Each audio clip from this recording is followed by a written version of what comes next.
Volga Gaz 21 1967 жылы чыгарылган эстелик десек болот. Мына жаткан өтө сонун таза кузовдары сакталып турган машиналар болушат. Баасы 140 000 сом экен. Koningstar местер артқы жақтарына көрсетіп қояйын.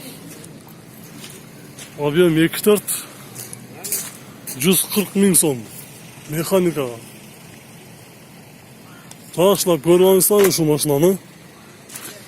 Өтө сонун машина экен. Сіздерге ички салондарын көрсөтүп коеюн.